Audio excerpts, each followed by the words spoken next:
Hola, soy Carlos Andrés Restrepo, responsable del equipo de seguridad y salud en el trabajo en Confama.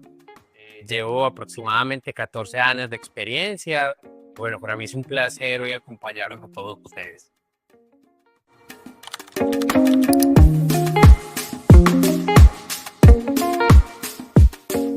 Lo primero que quiero contarles el día de hoy es acerca de la resolución 4272 del 2021. Dicha resolución hoy nos muestra todas las bondades del trabajo seguro en alturas, pero específicamente asociado al tema de elementos de protección personal.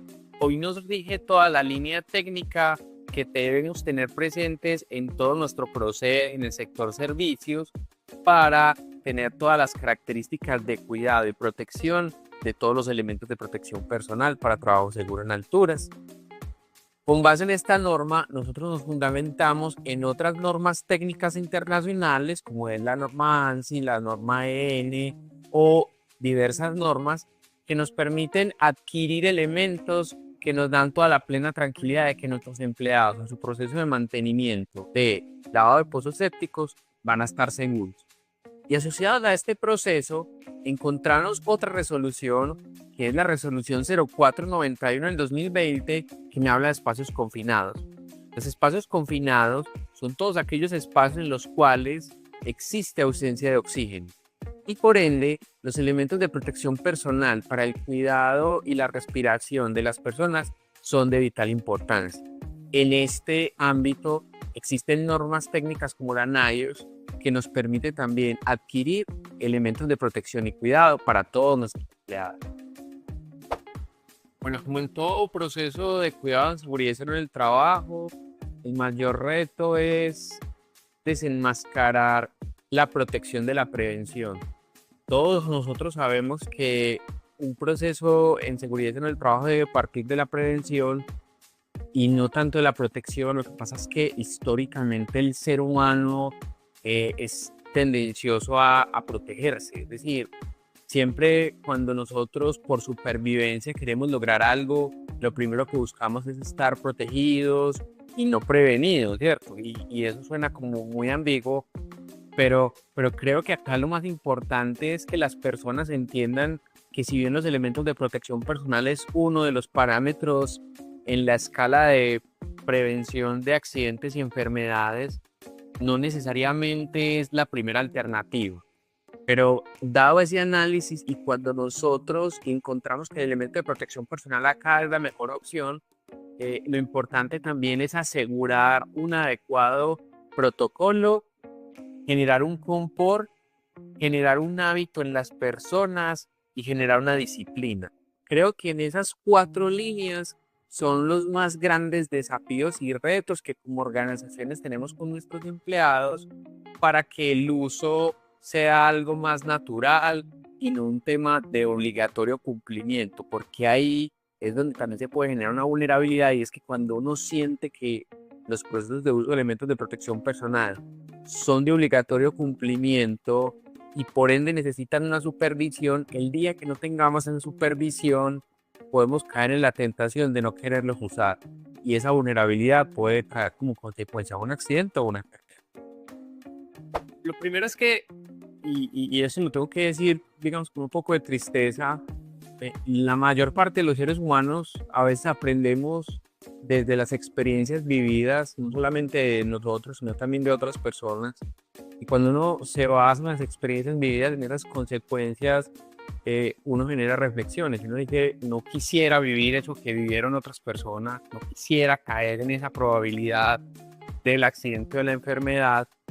Y creo que para poder lograr ese hábito, lo primero que tenemos que generar es una señal, y la señal tiene que partir de un hecho dado. Es decir, las personas no le tienen temor a lo que no han vivido o a lo que no conocen. Entonces, creo que lo más importante es generar esa primera señal con base en acciones, ojalá no vividas en la propia empresa, sino acciones que en el medio o históricamente que nos puedan mostrar para generar un modelo reflexivo.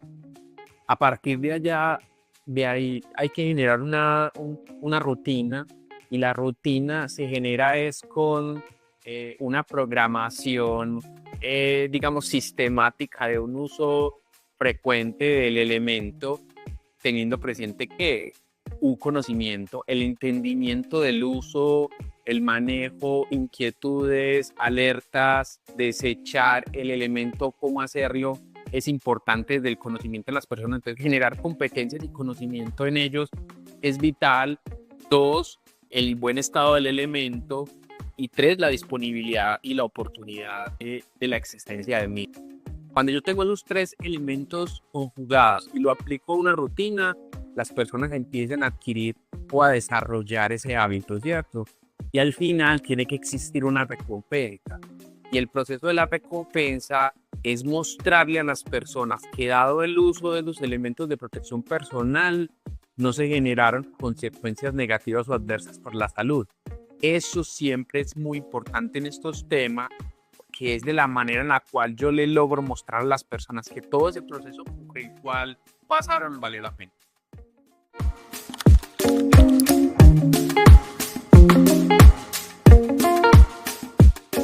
Los procedimientos que existen en este caso, quiero ejemplificar el lavado de tanques o pozos sépticos en la organización para la cual yo me desempeño, o en cualquier organización de servicios que hoy por hoy existen en el medio, digamos que vincula proceso o una labor primero de planificación. Cualquier proceso de trabajo habitual requiere un modelo de planificar la tarea. Con base en la planificación de la tarea y generar lo que yo quiero buscar, lo que quiero hacer, defino cuáles son los procedimientos o cuál es el paso a paso para ejecutar la labor. En este caso se involucran dos tareas críticas: el ascender y descender en alturas y el estar en presencia de espacios con atmósferas con desplazamiento de oxígeno, que es un concepto importante aquí a definir. Es que los espacios confinados básicamente no necesariamente vinculan gases tóxicos, sino un desplazamiento de oxígeno. Creo que esa es como la clave fundamental de lo que hoy, por ejemplo, la resolución 0491 nos habla. Entonces, para este tema, lo primero es que lo quiero hablar pues como desde la historia de lo que nosotros vivimos. Planificamos la tarea, definimos también qué personas son las más óptimas para realizarla. Segundo, validamos competencias, que las personas sepan qué es lo que van a hacer, tanto en alturas como en espacios confinados, que sepan usar los elementos y que cuenten con los elementos no solo de trabajo, sino de protección personal. Y a partir de ahí se generan todos los permisos y documentaciones necesarias para poder habilitar el proceso. El proceso se define en una hora, en un momento, con unas personas en un lugar específico, se ejecuta, se predetermina pues obviamente cuánto va a ser como la duración de la tarea, y también se define cuál es el protocolo de emergencia que tenemos que actuar. Pues finalmente también, por más que yo le entregue a las personas un proceso de protección o tenga establecido un protocolo, un proceso crítico, hay que establecer también mecanismos en los cuales fallan y tengo que evacuar a las personas. La resolución 4272 a mí me establece cuáles son los parámetros para ascender y descender, cuáles son esos parámetros también de rescate, qué elementos debo usar. Entonces digamos que acá nos basamos y nos fundamentamos en elementos full certificados en temas para trabajo seguro en altura. Y el tema de espacios combinados sí depende. ¿Depende de qué? Depende de la medición que hagamos en el espacio.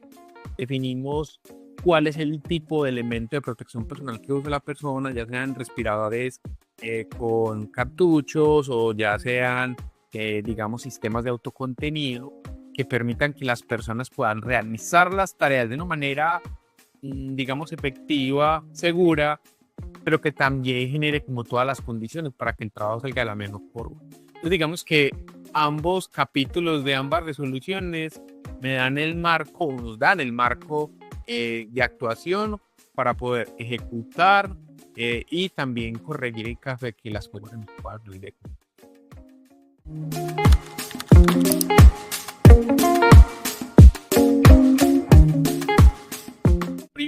riesgo que quiero, contarles es el riesgo en la integridad física y humana de las personas. Y quiero partir de eso porque para mí la integridad humana no tiene precio, la salud no tiene precio. En un momento también hablaremos de cuáles son esos otros riesgos operacionales, económicos, que pueden, surgir, pero parto primero del riesgo físico y humano. El no usar adecuadamente un elemento de protección personal puede traer fallas como en la tarea y generar alguna lesión, alguna enfermedad. Eso es, como lo más difícil y catastrófico en este escenario que nos hemos venido desenvolviendo. Digamos que la probabilidad de consecuencia más alta es la muerte, y por eso acá sí tenemos que ser supremamente rigurosos en el entendimiento no solo de la tarea, sino también en el uso de los elementos de trabajo y de protección personal. Y digamos que yéndonos a este escenario, cada vez que se asume un riesgo de la integridad física de las personas, pues eso conlleva primero a unos riesgos económicos asistenciales, que deben pues hacia la persona accidentada o hacia el equipo de personas accidentadas o que adquirieron una enfermedad, y eso pues también se va a traducir solamente en los daños a la persona, sino también en los daños económicos que puede verse acarreado a cualquier tipo de organización, aparte y sumado a los riesgos preocupacionales que eso trae, ¿cierto? Es decir, un proceso de un accidente o de una enfermedad laboral lo que primero desencadena es una incertidumbre, el por qué pasó, el cómo ocurrió y cómo hacer para que no se repita. Y eso puede generar, un tema de preocupación en el entorno, de ajustes que pueden, desequilibrar una balanza probabilística para que a otras personas no le vaya a ocurrir. Creo que es el reto más importante.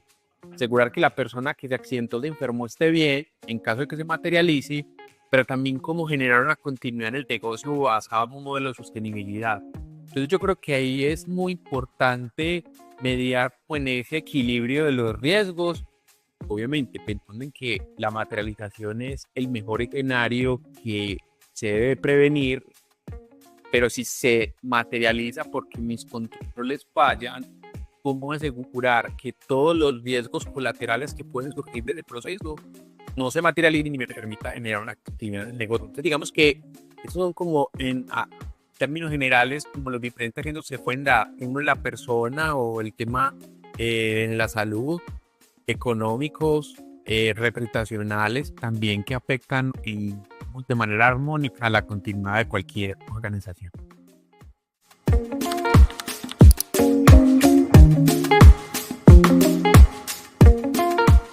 Lo primero que quiero contarles y decirles es que el proceso de seguridad y salud en el trabajo es un proceso o es un acto de amor que parte primero del entendimiento y la importancia que es el ser humano para la sociedad, para la organización empresarial.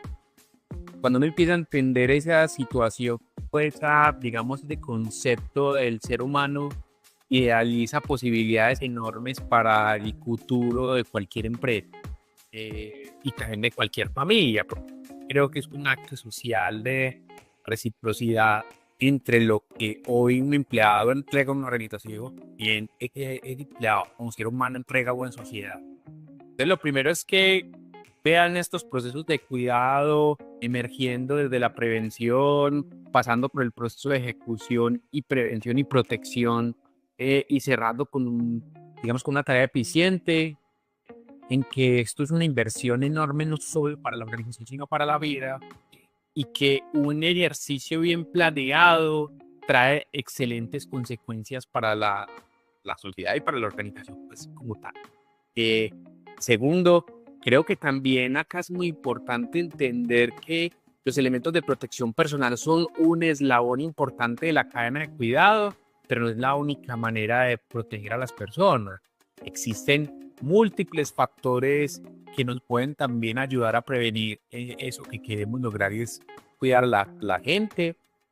Y finalmente también que entiendan que la seguridad en el trabajo hace parte del proceso y del canal de valor que tiene cualquier servicio o proceso independiente. De que hoy les hable desde mi experiencia en el rol de servicios, estoy seguro que cualquier campo visual o laboral también tiene el ser humano como ese valor intangible que les va a poder permitir lograr lo que siempre han querido lograr como organización. Nada, sin más preámbulos, me quiero despedir de ustedes, agradecerles este espacio, darles la posibilidad de que en el momento en que quieran contactarme siempre estaré para poder sumar desde mi conocimiento y desde mi experiencia para que ustedes puedan tener toda esa capacidad y posibilidad de cuidar a sus organizaciones. Y bueno, desearles a todos un feliz resto de día. Un abrazo.